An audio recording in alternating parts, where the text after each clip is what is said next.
And here we go.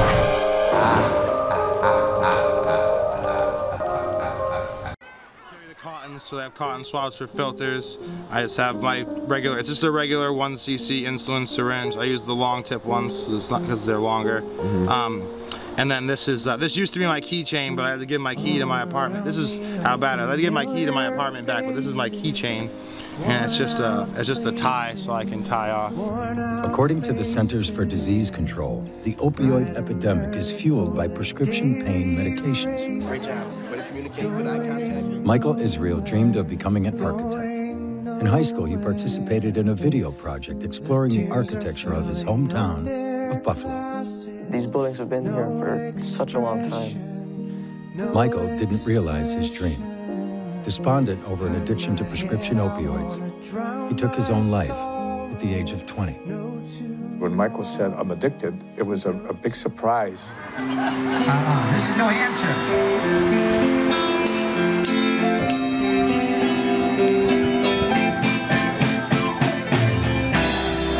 Don't let the sun catch you crying.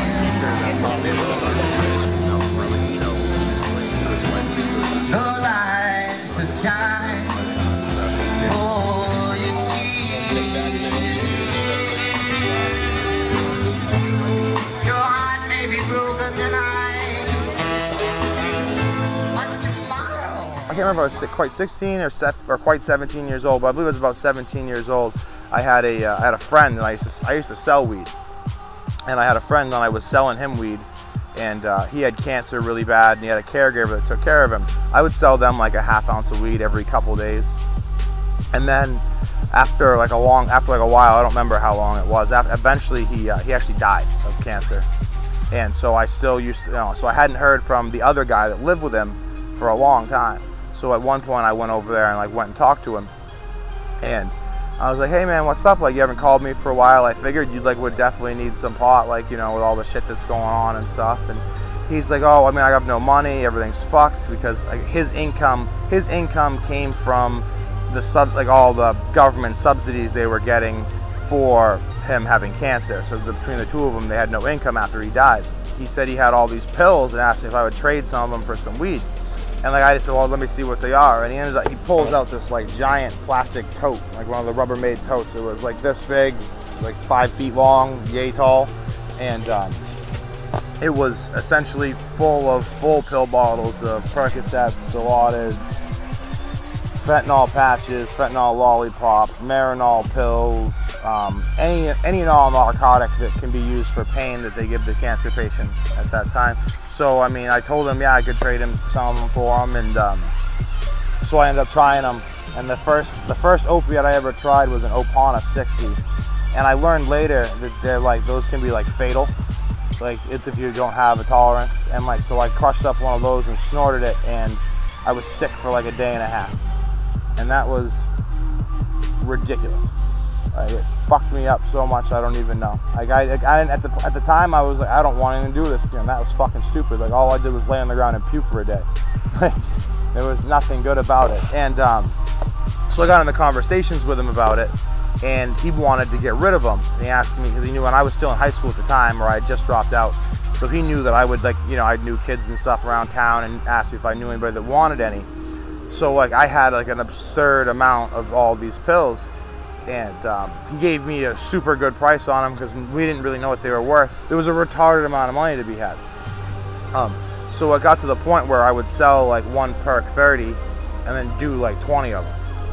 Because I could pay for the one, I could pay for all 30 of them. I could just do one and pay for 20 of them.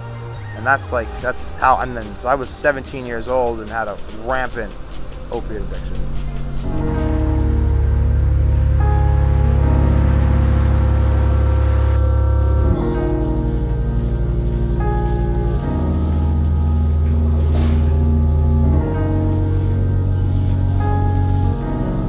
I think it's everywhere.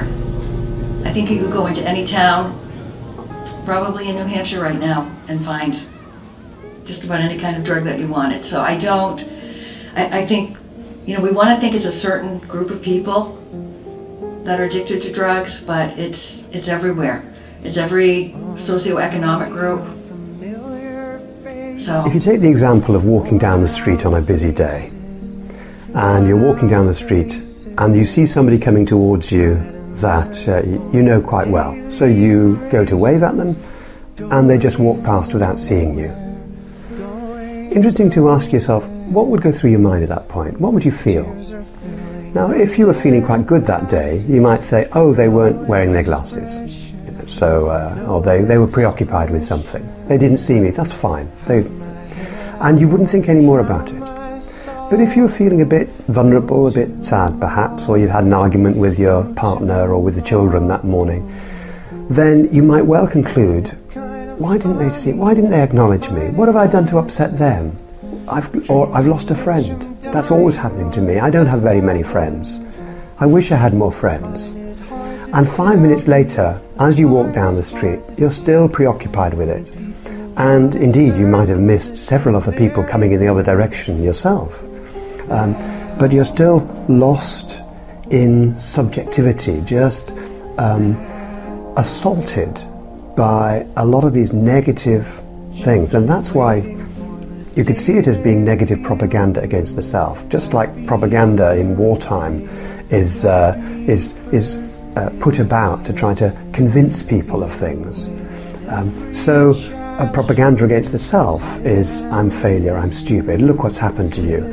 It's like something sitting on your shoulder, whispering in your ear how bad you are. Now, if you imagined saying you're a failure to somebody else, if you imagined saying to them, you're useless, you're a failure, and you did this all the time, 100 times a day, you might imagine they'd feel pretty fed up about it, pretty upset, pretty depressed.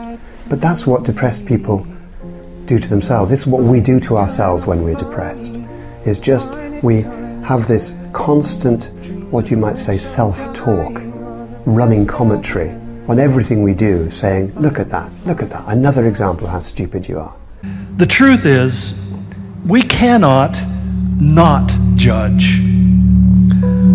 But what we can do, as James said, is to allow mercy to triumph over that judgment. That every day and every way you're going to see and hear things that you think are not the best choice. And how you choose to respond that, whether by condemnation or by mercy, is the one choice that you have